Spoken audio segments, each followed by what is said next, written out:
Boa noite, meus irmãos. Hoje é dia 26 de junho de 2023, segunda-feira. Estamos iniciando os trabalhos na Casa Espírita de Abel Sebastião de Almeida.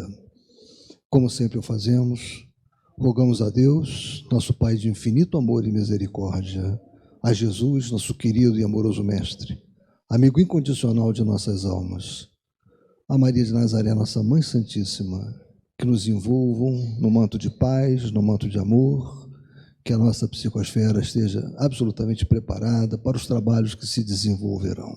Temos certeza que sim. Bem, meus irmãos, hoje, antes de iniciarmos, eu gostaria de dizer que o nosso boletim de julho já está pronto, ele já vai estar disponibilizado no nosso site, a partir de 1º de julho, talvez até um pouquinho antes, né? Então, está muito interessante, vale a pena vocês fazerem uma consulta ao site, baixarem, né? Podem baixar em PDF e também contribuir, né? Como eu sempre falo, né? Vamos contribuir, vamos fazer críticas, sugestões, serão muito bem-vindas. E também estudos, quem desejar contribuir com estudos, será também muito bem-vindo. Nós hoje lembramos de um dia também muito importante, foi o dia 24 de junho.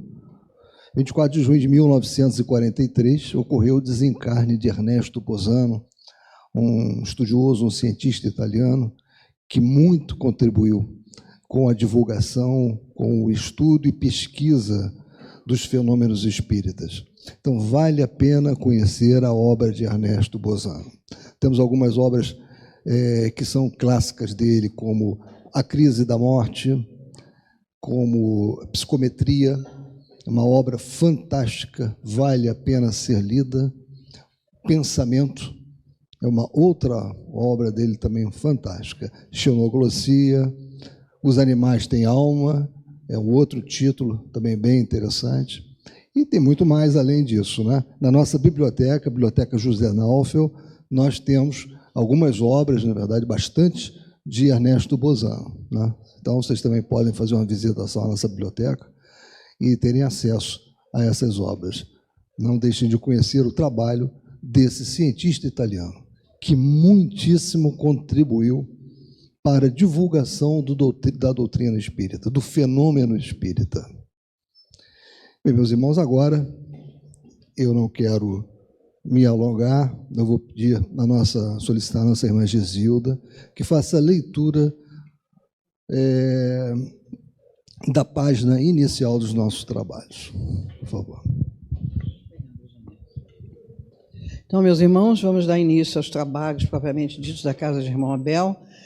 E, como sempre nós fazemos, o Dionísio falou em psicosfera, a leitura de uma página, a nossa prece, tudo isso colabora para que a nossa psicosfera se embeleze, podemos dizer assim, né? Muitas vezes já começa através simplesmente do fato de a gente estar na casa espírita, a gente estar lendo uma página, um trabalho de desobsessão, né? Nem sempre o local, a localização geográfica é só na mesa, porque as entidades, às vezes, que nos perturbam, vêm conosco, e, às vezes, elas ouvem, elas aprendem muita coisa, a ambiência é a melhor possível, é altamente harmoniosa, então é um elemento muito importante para eliminar toxinas. Nós temos que fazer a nossa parte, né? Varrer do nosso coração irritação, angústia, tentar fazer a nossa parte. Aí nós estamos colaborando nesse todo. Então, a página de hoje é Orai pelos que vos perseguem. O conselho de Jesus, no que se refere à oração pelos nossos perseguidores, não se baseia tão somente na lei universal da bondade para com os semelhantes, vai mais além. Fundamenta-se no princípio justo das correspondências. O ódio, o crime, a calúnia segregam forças perniciosas e destrutivas. O perseguidor encarcera-se no abismo das inquietações. O criminoso, onde estiver, é prisioneiro da consciência, guardado pelo remorso e então transformado em sentinela vigilante. O caluniador envolve-se na peçonha dos próprios atos, emitem pensamentos destruidores como o pântano, os elementos mortíferos. Na lei das trocas, que rege todos os fenômenos da vida, os semelhantes atraem-se uns aos outros. odiar aos que odeiam, retribuir o mal com o mal, seria abrir portas em nós mesmos à selvageria dos que nos convocam às suas furnas de trevas. Alimentemos a chama benéfica que indica o caminho santo do bem, mas evitemos o incêndio devastador que aniquila as possibilidades da vida. Contra a labareda criminosa do mal, façamos chover os pensamentos calmantes do bem.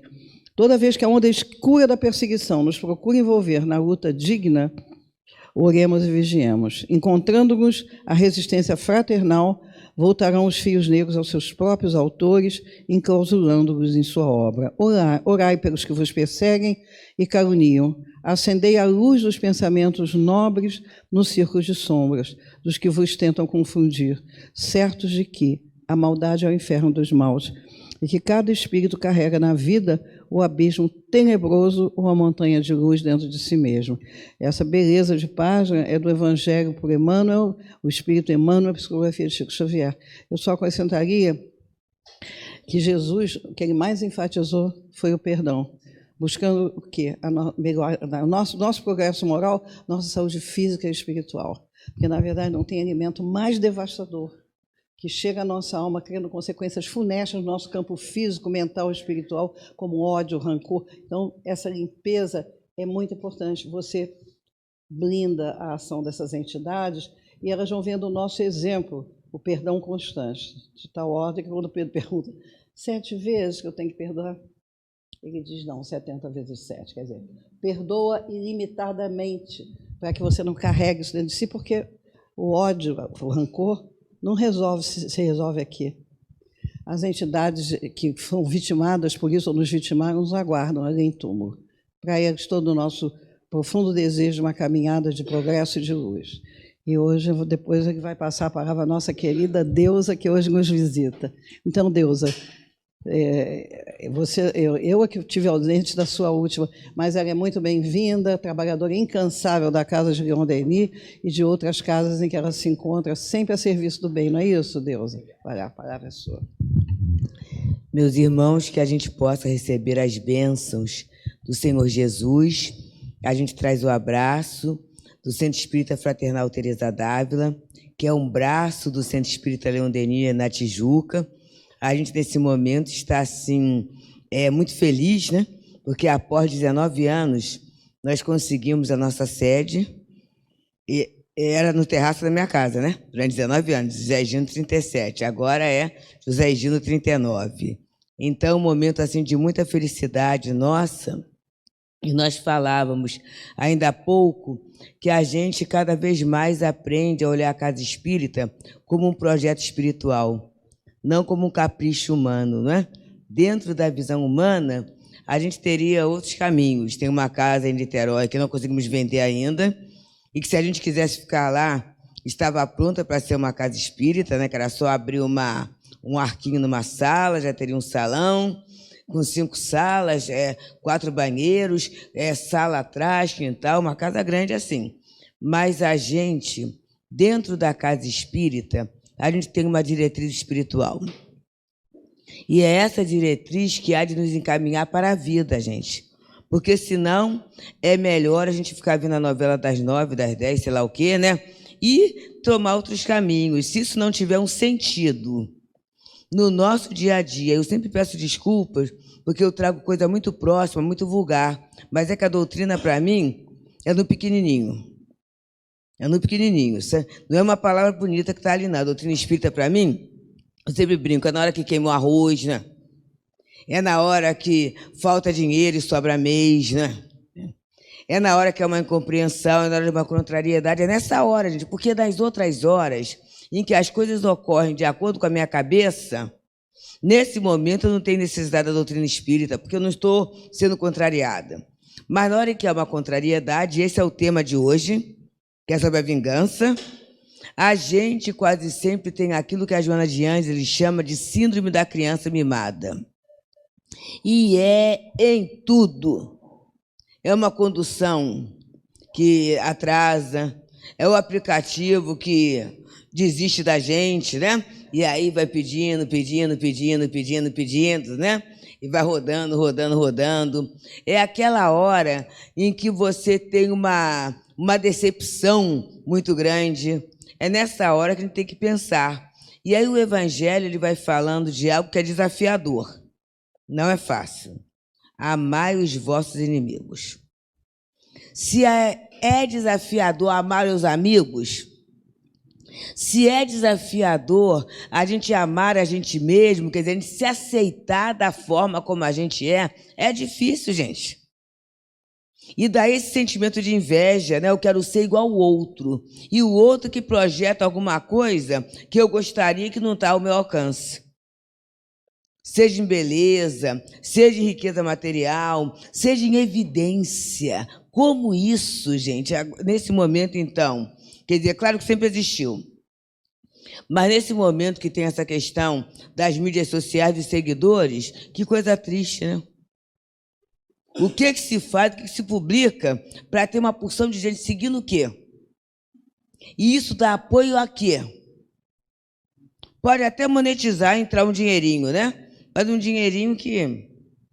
Porque quase sempre o que se publica é contrário àquilo que eu penso, mas vai ser agradável ao outro, né? Que vai me monetizar, que vai passar alguma coisa. Então isso é muito sério, gente.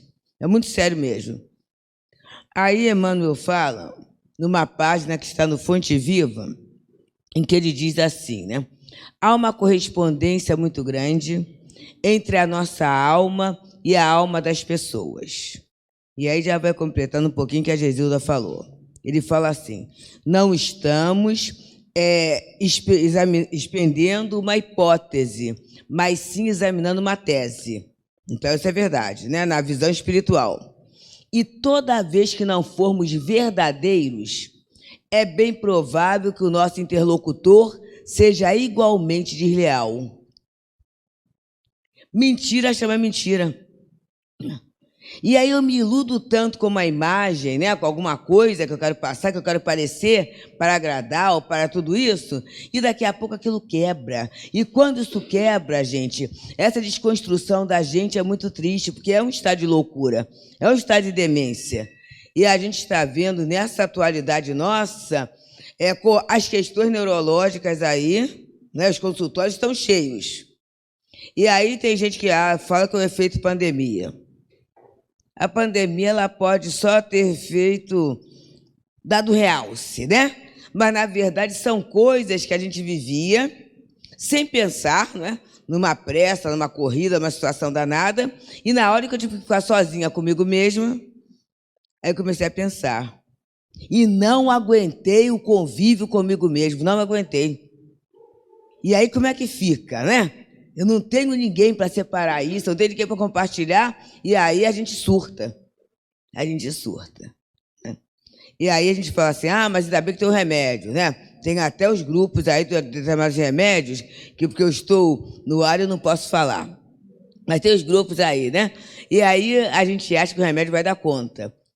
E aí Emmanuel, aí é no livro Fonte Viva, tem uma lição intitulada assim, Estás doente? Se eu não me engano, é 99 ou 100. A minha memória não é numérica, mas o texto eu guardo. Ele fala assim, né? O comprimido ajuda, a injeção melhora.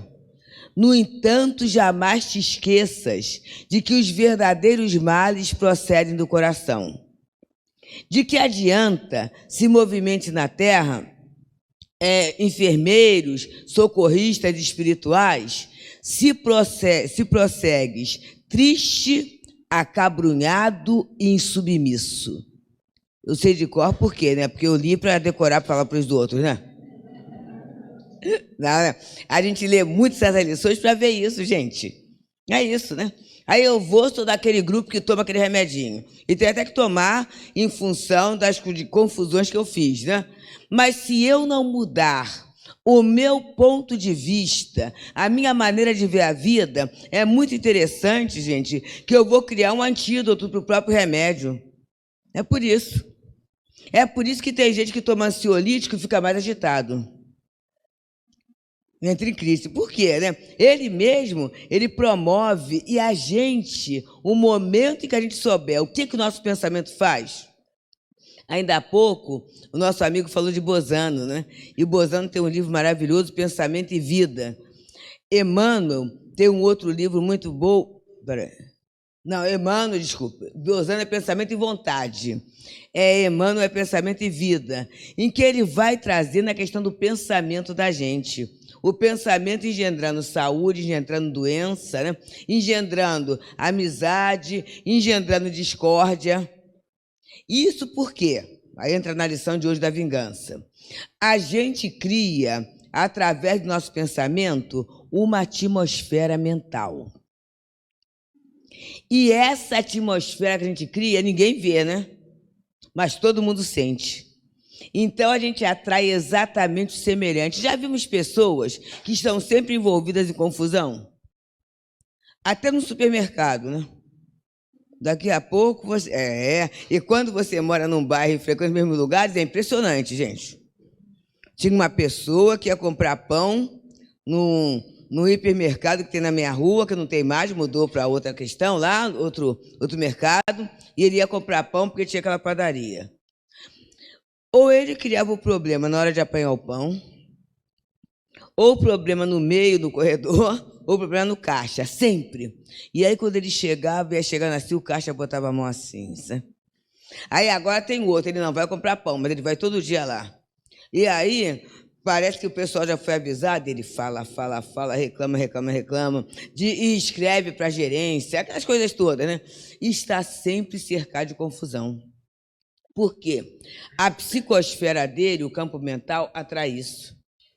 Então, quando o Evangelho e a Júlia Olivier, que lindamente vem nos falar... Desculpe. Tomara que eu ache de novo.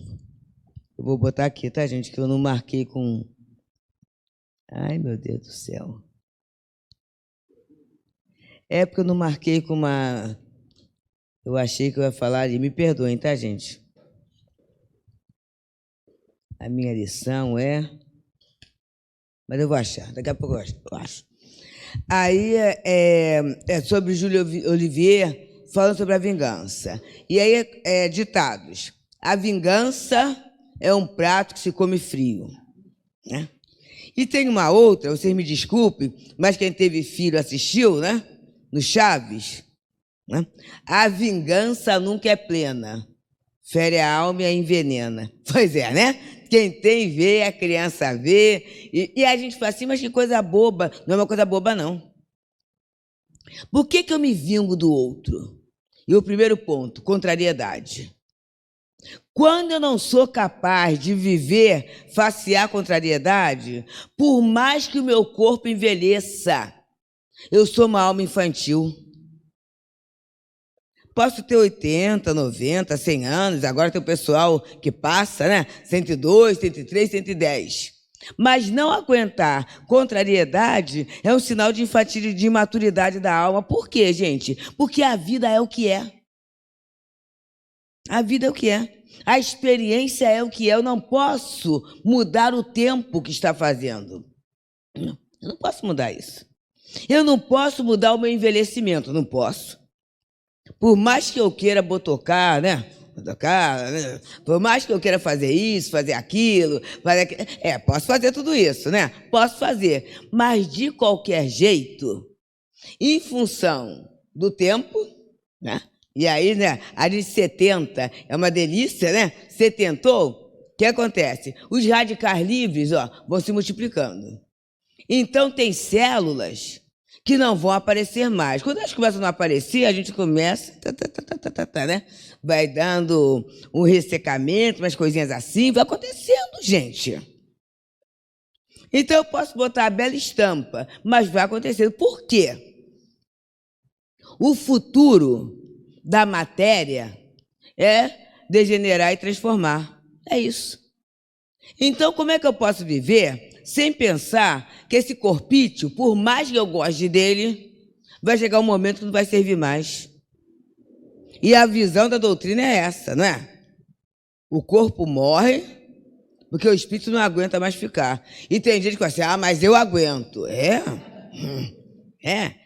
uma coisa esquisita, né? Vai chegar o momento, principalmente porque os contemporâneos começam a ir, né?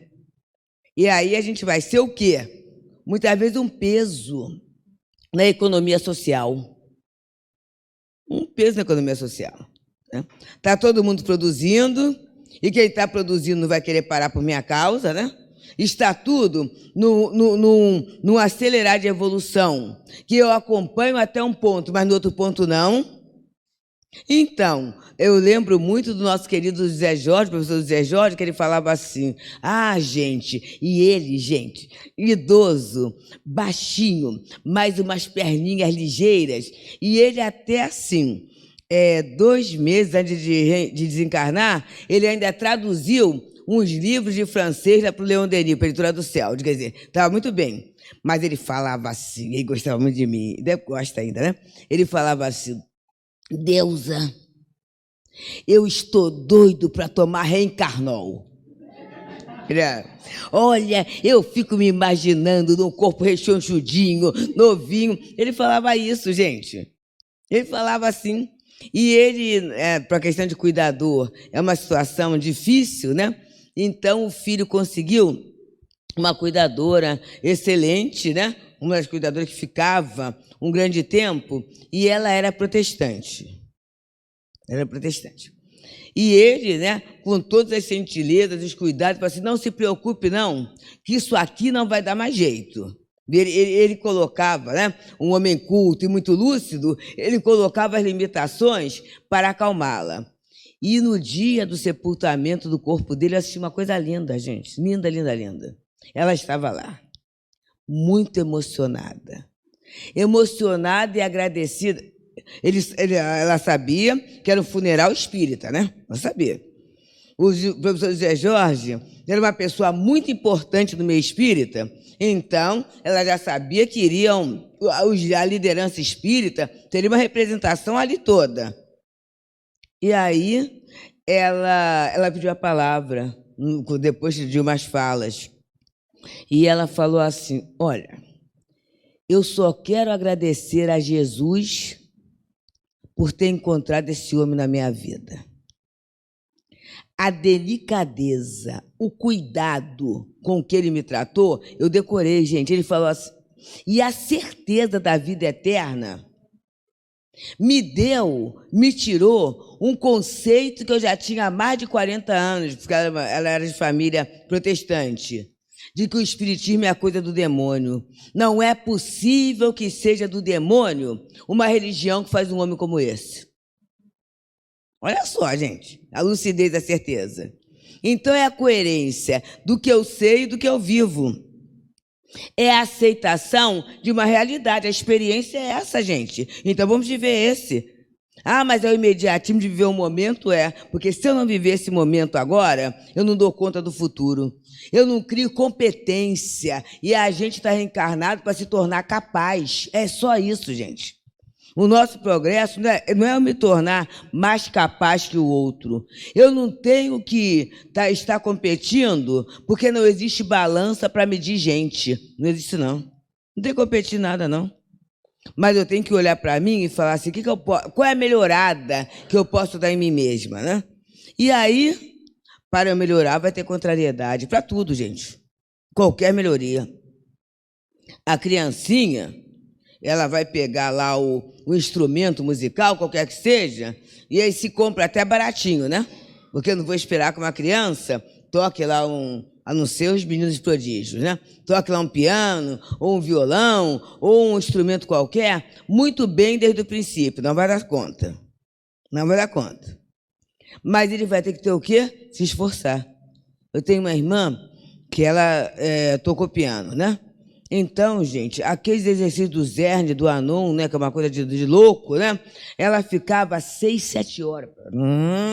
E aquela situação toda. Para depois, você tocar um Chopin, tocar um Bach, tocar um Tchaikovsky. Essa situação toda, gente. Passa por isso. O atleta, até chegar ao atleta, e a gente às vezes tem uma visão assim, a criatura tem uma saúde legal, mas sente muita dor. Muita dor. Qualquer atleta. A gente olha aqueles corpos lindos, né? Dá um salto assim, né? Que beleza o salto que aquela tenista dá, ou que aquele jogador de vôlei, ou o alongamento daquela criatura que nada. Mas essa criatura que nada, ela não faz a meia hora de alongamento que a gente faz na academia, não.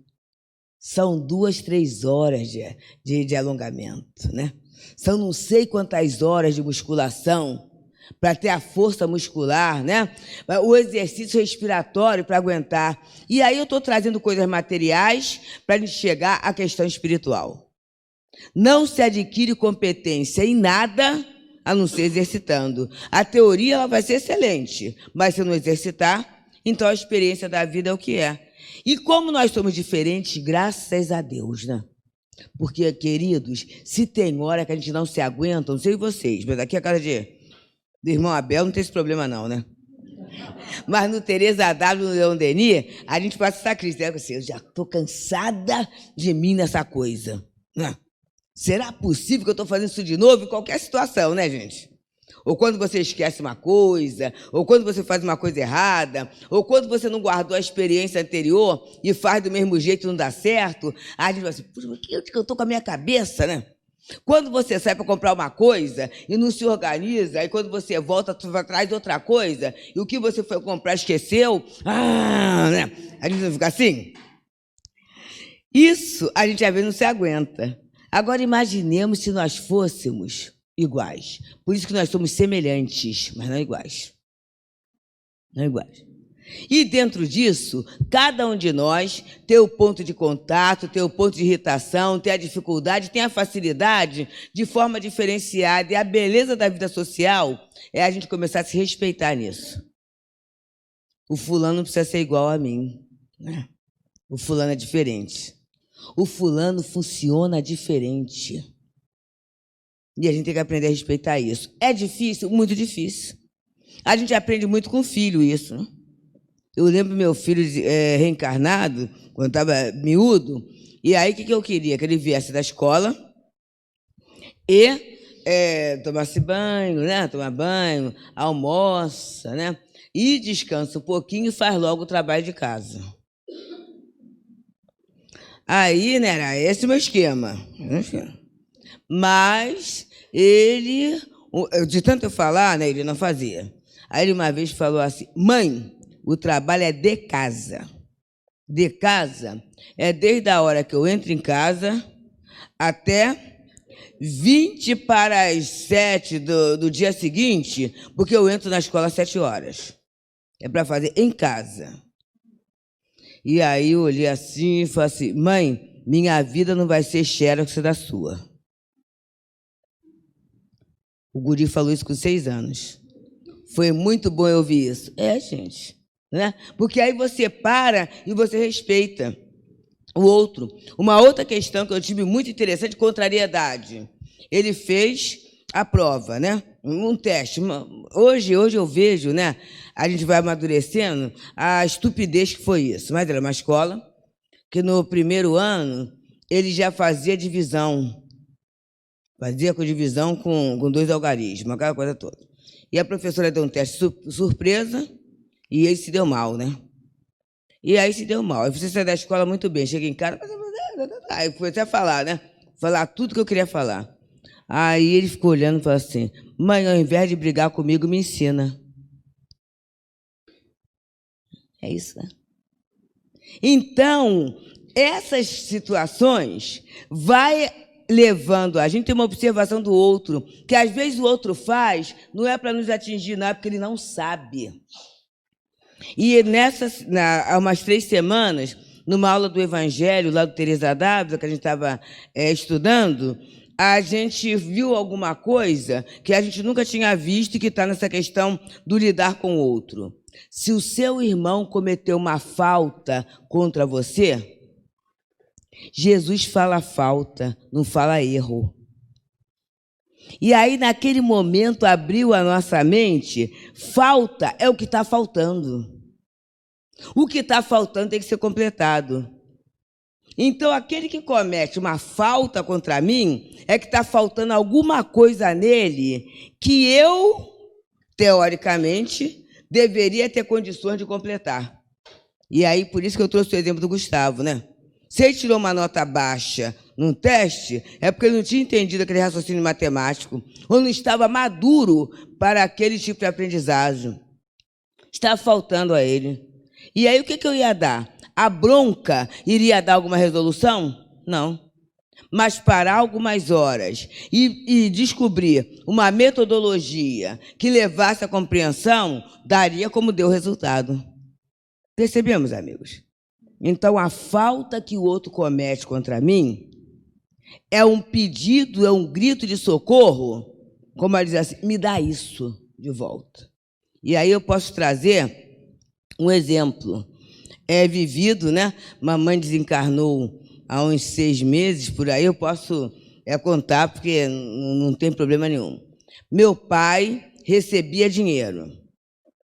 Viu que absurdo, mas recebia assim, indo ao banco, com talão de cheque, com cartão, tudo. Mas no dia do pagamento, lá ia ele, né? Banho tomado, barba feita, cheirosíssimo, né? Ia lá e parece até que havia um acordo para ver quem chegava primeiro, né? Porque o banco abria mais tarde, mas ia ele lá para a fila. Aí levava as contas para pagar e na volta passava a encontrar com a minha mãe no supermercado para compras do mês. Tinha isso, esse ritual.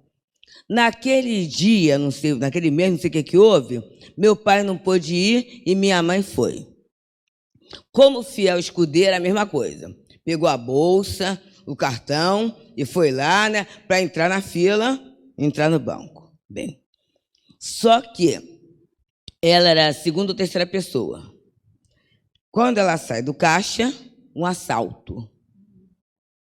E aí ela começou a falar para o rapaz assim, espera um pouquinho, meu filho, eu vou dar o dinheiro todo. Mas é assim, é que tem essa bolsa, que tem uma outra bolsa dentro, que tem 2 bolinhas. E se eu ficar nervosa, viu, meu filho, vai custar abrir a bolinha e vou custar a dar o dinheiro para você. Então você fica calmo, viu, meu filho? E aí ela foi falando assim.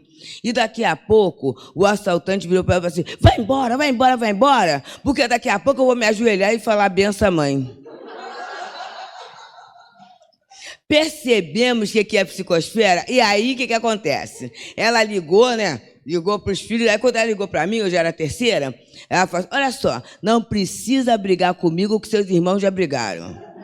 Que eu só fiquei do lado de fora olhando assim, o rapaz, que ele estava com uma touca, que ele, na hora que ele tirou a touca, eu fiquei olhando para ele e falei assim, meu Deus, tão bonitinho, né? Podia ser até um neto meu. Eu falei assim, pois é, né? Porque quando ela falou isso, eu falei, mãe, ficou olhando, ele podia dar um tiro de lá, achei que a senhora estava fazendo alguma coisa, mas observa só, o sentimento dela de maternidade sempre foi muito grande, o sentimento de acolhimento.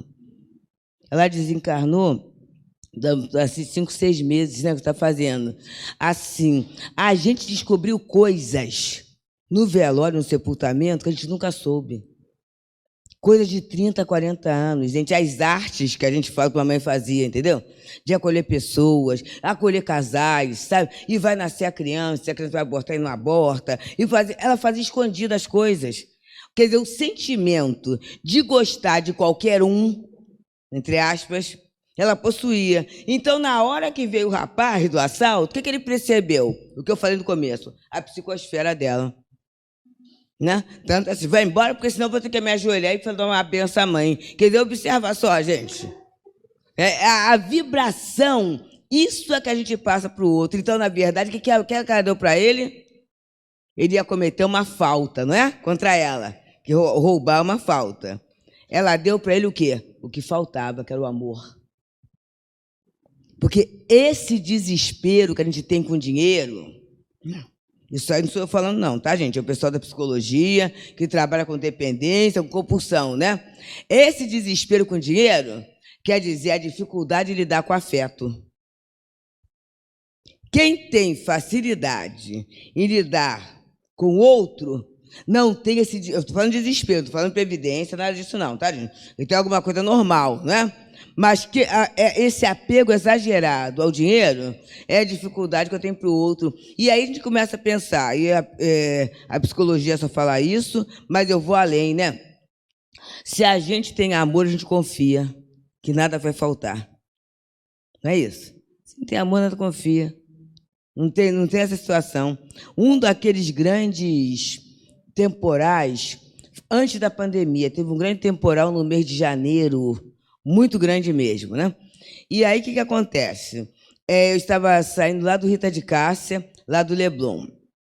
Aí, estava na conversa e tudo, aí muita gente falou assim, não, Deusinha, não vai não, fica aí, que a gente leva você para casa. Eu falei assim, não, o marido está assim, né, nessa dificuldade toda. Aí saltamos ali no metrô do Uruguai, que a gente salta.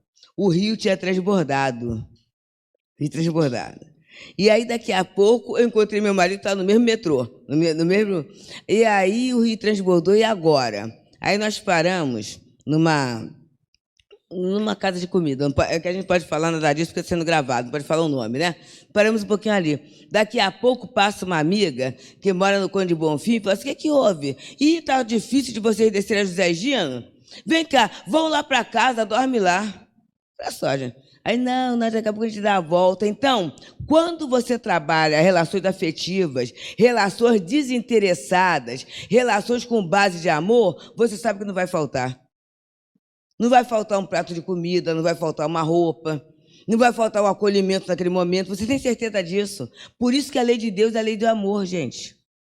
Por isso que o salmista já falava, o Senhor é meu pastor, nada me faltará. Se eu eleger, se eu viver dentro da lei de Deus, eu vou estar segura. Mas se eu não viver, eu vou viver numa ansiedade, achando, tendo a ilusão que as questões materiais vão me dar conforto moral. Não dá. Não dá. A gente fica muito assustada, né? Quando a gente vê determinados casos de suicídio. Como é que pode fulano, dona daquela grife, né? Mais alta, né?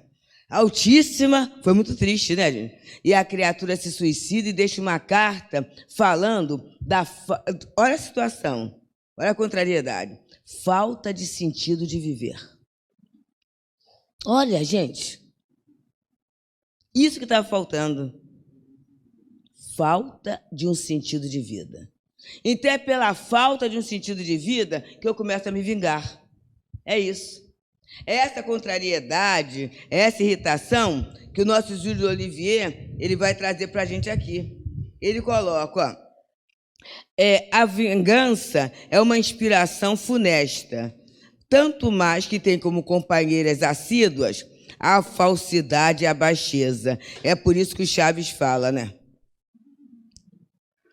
A alma que é falsa. E a alma, quando eu cometo um golpe baixo, eu não estou bem. Eu não estou bem. Isso faz parte da minha atmosfera. Aí eu vou atrair o quê? Quem pensa falsamente e quem dá golpes. É por isso, meus amigos, que a gente vê que a pessoa, muitas vezes, ela entra numa situação atrás da outra e não resolve, né? É um conflito atrás do outro, gente. Nas questões do crime, a gente tem que pensar muito. Mas, meu Deus, fulano acabou de fazer uma, fez outra. É assim, a falta é tão grande e a psicosfera é tão grande que ele se cerca de amigos materiais e espirituais ligados àquela área. E não é tão fácil sair disso, porque está ali, né? É uma zona de conforto para os dois, embora seja ruim. Esquisito. E aí ele vai falando dessa vingança. Olha que coisa séria. Olha o prato que se come frio. Porque a vingança não é na hora. Não é na hora. Não é bateu, levou. A pessoa olha, guarda aquele conteúdo na sua mente e planeja o que é que eu vou fazer para dar o troco.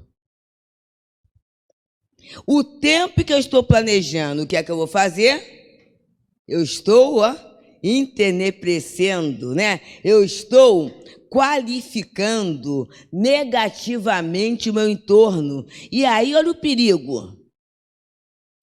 Antes de eu fazer para o outro, pode acontecer comigo. Pode, eu estou aberta, tem o campo ali. Olha que coisa séria, gente. Que coisa... É muito triste, né? É muito perigoso. É por isso que a gente, às vezes... Eu tenho umas coisas assim. Às vezes o pessoal acha que a gente fala, está tudo resolvido, não dá não, né? Mas às vezes quando eu estou pensando numa bobagem, eu dou uma topada. e vocês sabem, né, é que chega um ponto, embora, né, o ortopedista diga, na densitometria óssea que eu faço, que a minha perda de massa óssea é ridícula para a minha idade, mas de qualquer jeito, né, o perigo de cair e quebrar é não consertar, né? Caiu, quebrou, não vai colar mais, né? Então, eu dou aquele tropeçando, quando eu tropeçando, só tropeço, não cai. Você, opa. Aí eu fico olhando, pensei mal. Eu até agradeço, né, a quem me ajuda a tropeçar, porque aí eu vou cuidar da tropeçada e não vou pensar mal, porque a gente atrai, gente. Quem trabalha em reunião mediúnica tem isso, ó, palpável. Uma palavrinha, não é? Porque aí lá no século passado, e aí não quer dizer, gente, que a situação venha da última encarnação, não.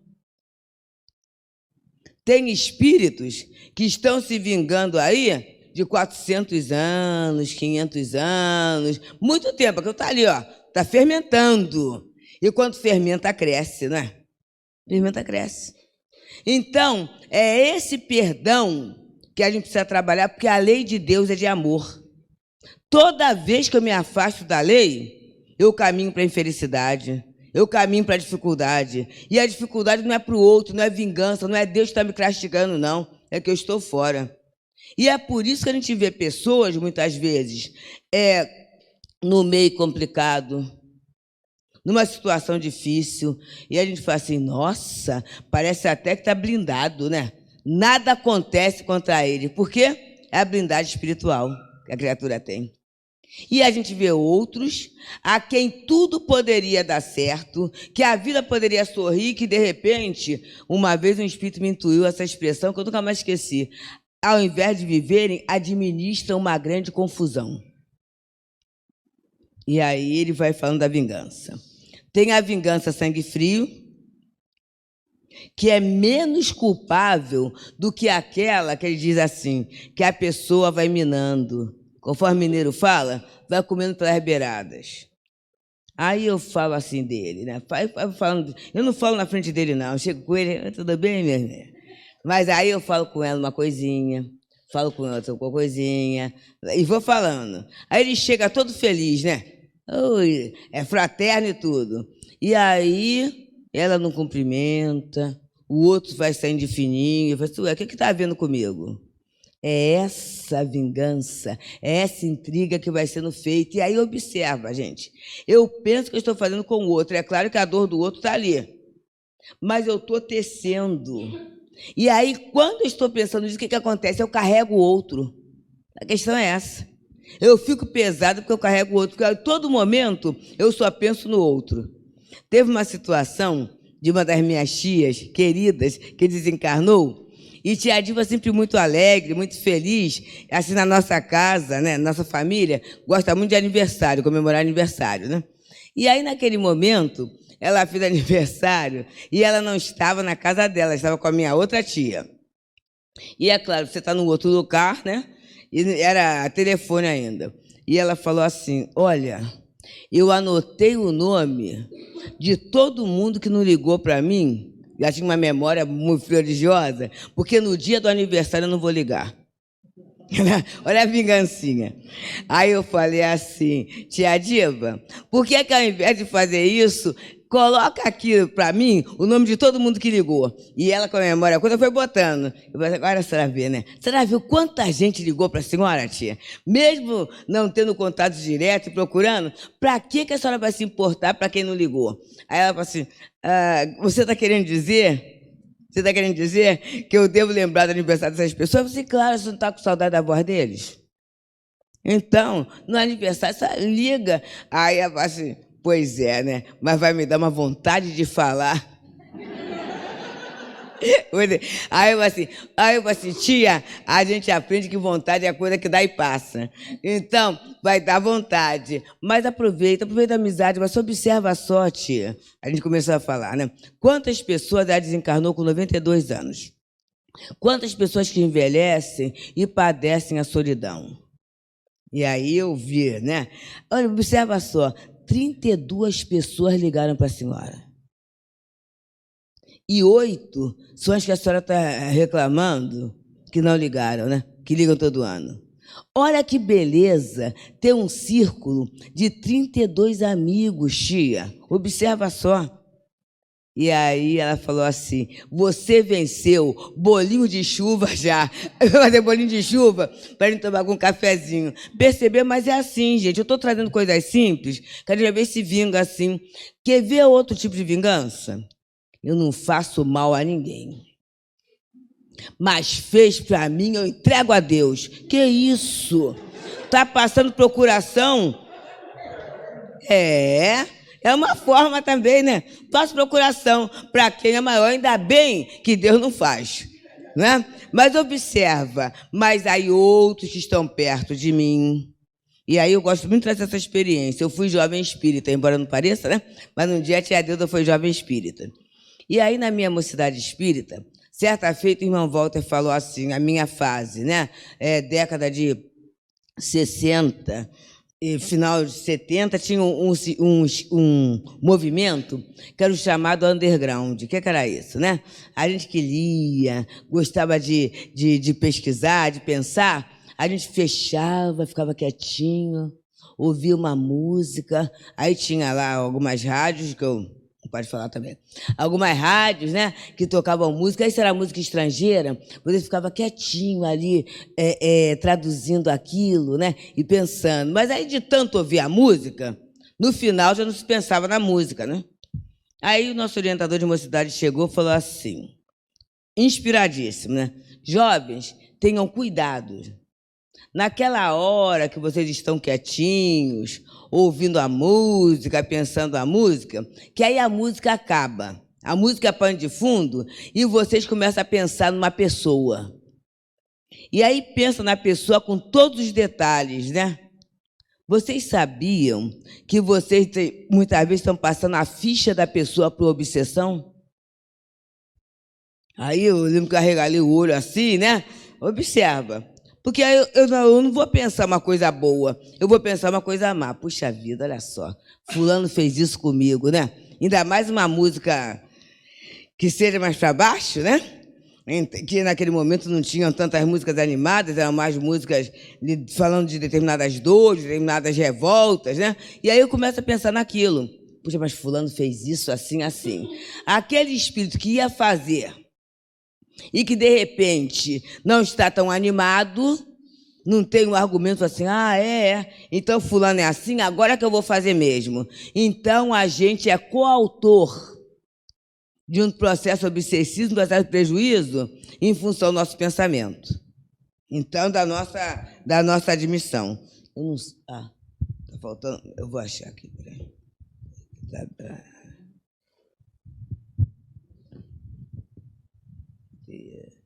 Gente, que coisa. E a minha memória é numérica. Ele vem falando aqui, é desse livro maravilhoso. Achei. É o 11. Cultivemos a misericórdia, Evangelho e Vida, né? São mensagens do Lar de Teresa. Então, qual é o contrário da vingança? É a misericórdia. E essa misericórdia, que ele diz assim, ó, misericórdia é entendimento elevado ao nível do amor. Misericórdia é luz dissipando sombras. Misericórdia é silêncio, misericórdia é oração. E a gente, muitas vezes, não vai poder entender quem não compreende a gente imediatamente. Principalmente se esse alguém é devedor do nosso afeto, né? A gente lembra de momentos compartilhados, em que houve ajuda, em que houve alegria, em que houve parceria. Porque o rompimento, de repente, então é uma dor na alma, gente. Porque a gente não é indiferente a essas questões, não. Mas aí o que eu posso fazer? E aí ele vem dizendo aqui, ó. Cultivemos a misericórdia como flor perfumada e preciosa, cujo aroma nos revigora para nos despertar a confiança nos valores indestrutíveis do bem. A misericórdia alivia e alenta a alma. Então, a misericórdia é esse olhar que eu vou ter diferente. Eu falo em casamento, gente, eu falo muito isso, porque relação conjugal não é fácil, né, gente? Eu acho que se fosse fácil, né, não seria assim, né? Então, a gente vai ser 40 anos, né? Como é que fica isso? E aí eu sempre falo assim, na hora que aperta, eu lembro do que me encantou naquela criatura. O que me encantou daquela criatura. É claro que hoje a barriga cresceu, né? O cabelo ficou branco, a ruga chegou, né? Mas não é de um lado só, é do meu também, né? O que me encantou naquele momento em que nós nos elegemos para viver um com o outro? E isso ajuda. E eu creio que também na casa espírita é por aí, não é? O que me encantou na hora que eu cheguei na casa de Abel, do irmão Abel? Ah, mas aí muita coisa mudou, a vida muda, e a gente tem que olhar isso. A experiência muda, né? Mas houve um primeiro momento de um acolhimento que é muita ingratidão a gente esquecer. É muita ingratidão. Aí eu procuro o centro tal, o grupo tal, o grupo perfeito. E não vai ter, porque à medida que o tempo passa, que a gente vai se conhecendo, vira família. E família é uma ideia genial de Deus. Ui, né? Família é isso, gente. É isso. A gente vai ter aquele encontro de domingo, a gente vai ter aquele almoço, né? Nem sempre serão as flores, porque fulano chega e fulano nunca falta. Essa pessoa nunca falta, né? E vai lembrar coisa, vai falar coisa. Eu tenho que me preparar para viver com isso, que eu não vou mudar o fulano. Mas eu posso amadurecer para não entrar, desculpe a expressão, gente, mas o jovem fala muito isso, eu acho fantástico, não entrar na pilha do outro. Porque a pilha do outro vai alimentar em mim uma coisa muito ruim, e aí eu vou fazer, estragou meu domingo porque fulano estava lá. Não é isso, não.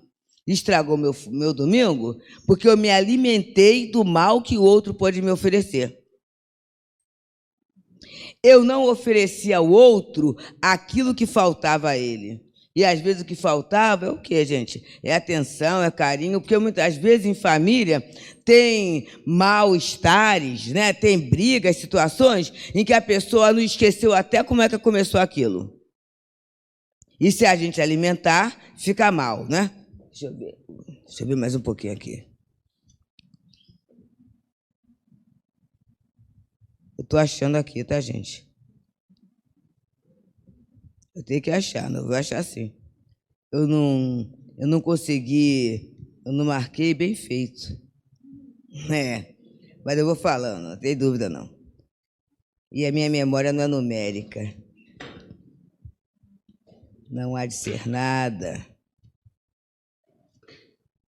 E ele vem falando então, ele começa falando, como eu vou conviver com isso? E é muito interessante. Ah, Jesus. Ah, tá, achei, 33. Reconcilia-te depressa com o teu inimigo enquanto estás a caminho com ele. É reconciliação. Disse-me Jesus, reconcilia-te depressa com o teu inimigo enquanto estás a caminho com ele. Aí, olha que legal, gente. Mas como me reconciliarei com aquele que recusa a minha presença, que não corresponde ao meu gesto de amizade?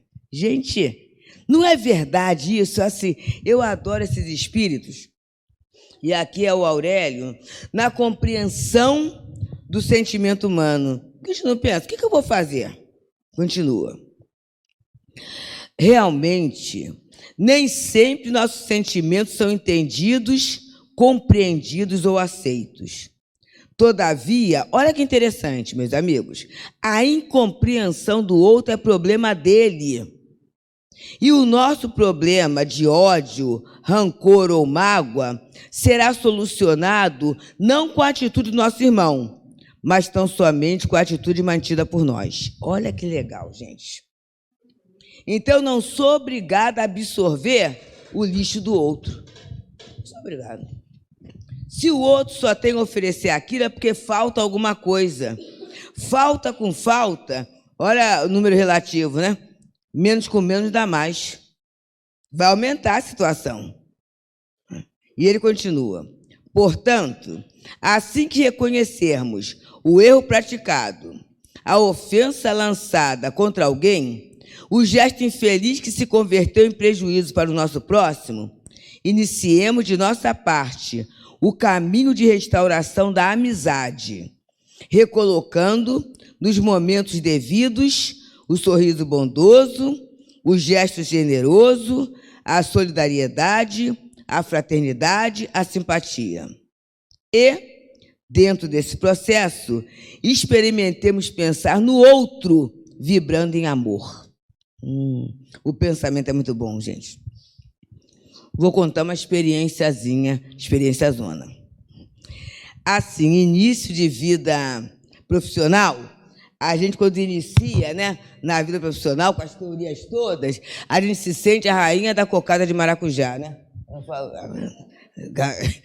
Uma beleza. Então, eu cheguei, fui trabalhar no local e tinha uma metodologia que eu achava perfeita. E em pouco tempo, de fevereiro a setembro, eu me desentendi lá com o chefe, né? E o que eu fiz? Não preciso de nada, né? Pedi demissão. Saí, eu continuei a trabalhar, tudo isso. Mas a vida vai fazendo a gente amadurecer, né? E aí eu falei assim, meu Deus, eu estava fazendo um trabalho com gente, né?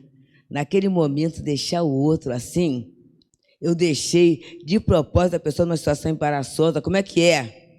Mas o orgulho impede a gente de chegar e pedir desculpa. Até porque, a partir dali, né, imediatamente fui requisitada para outro lugar, tudo isso. Então, isso tudo infla o ego, né? E a gente se sente o máximo. Que bobeira, né? Mas se sente o máximo. Aí passou o tempo, eu fui pensando nisso. Como é que eu vou chegar perto de fulano? Aí eu aprendi uma técnica com os espíritos.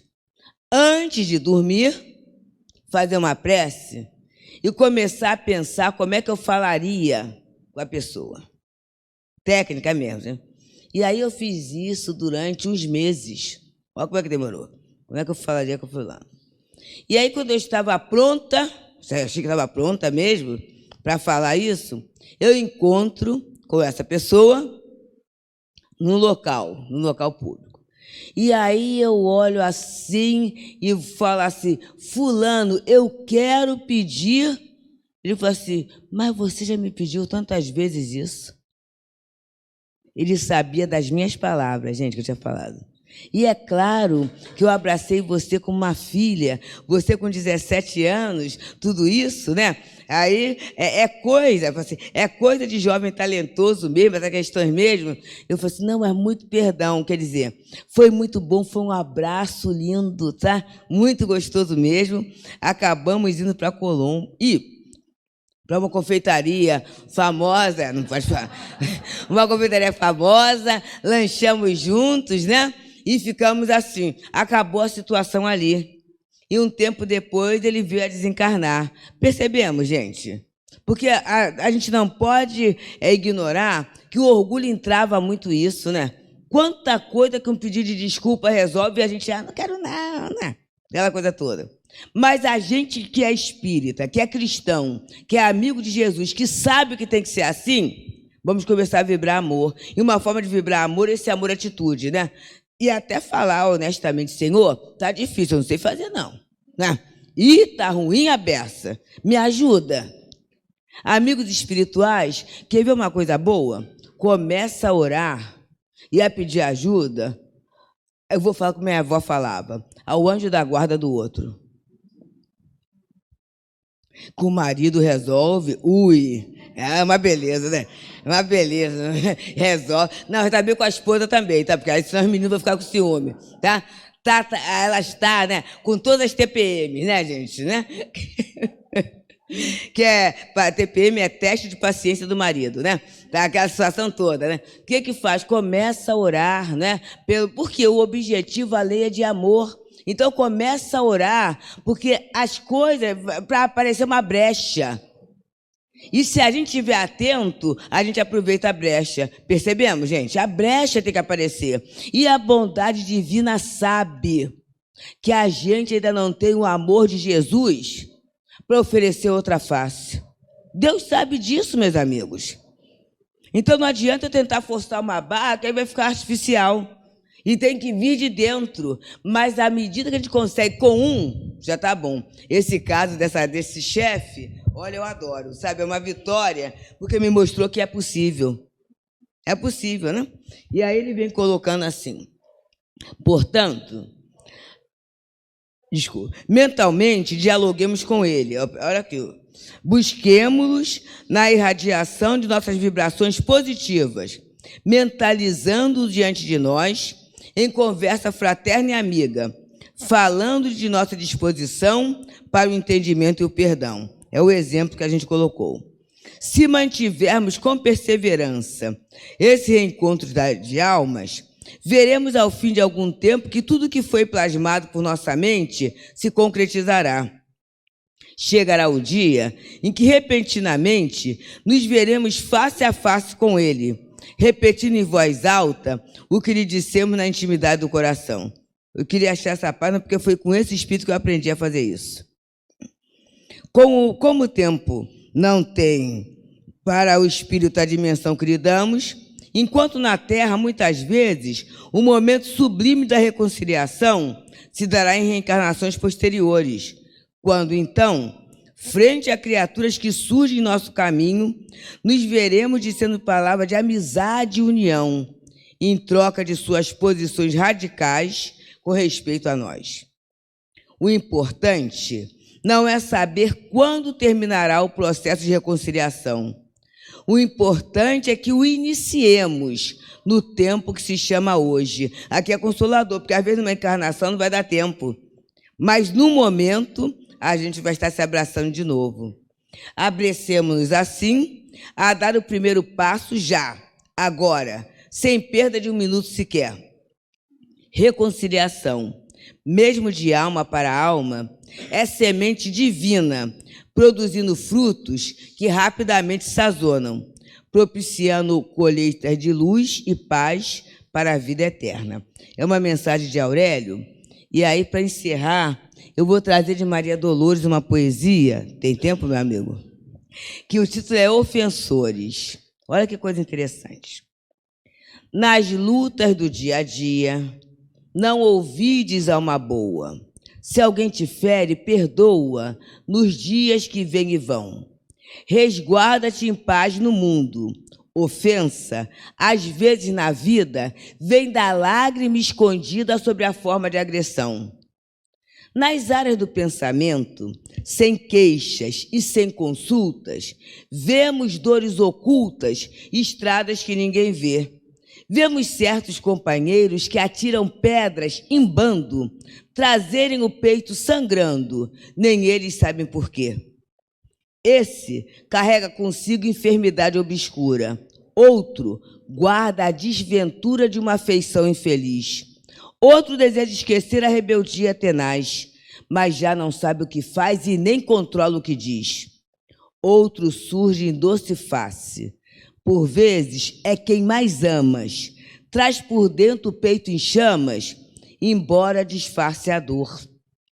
Alma querida, o ofensor é sempre, onde reponte, deserto pedindo fonte, a angústia esmolando amor. Também nós, além da vida, buscando as luzes supremas, atravessamos problemas e exame de amor e paz. Alma querida, o ofensor é sempre, onde reponte, um teste que Deus te envia para saber como estás. Então, meus amigos, que nas contrariedades, nas ofensas, nas dificuldades, a gente pense assim, Senhor, é um teste. Eu posso não tirar 10, mas pelo menos eu vou começar no dia de hoje a fazer a minha prece, a envolver mentalmente essa criatura com amor, a fazer um diálogo mental, porque um dia a gente vai se abraçar e se ver como irmãos, filhos desse paizinho que é Deus. Que o Senhor Jesus nos abençoe. Agradeço muito pela oportunidade de a gente estar aqui conversando. Muita paz.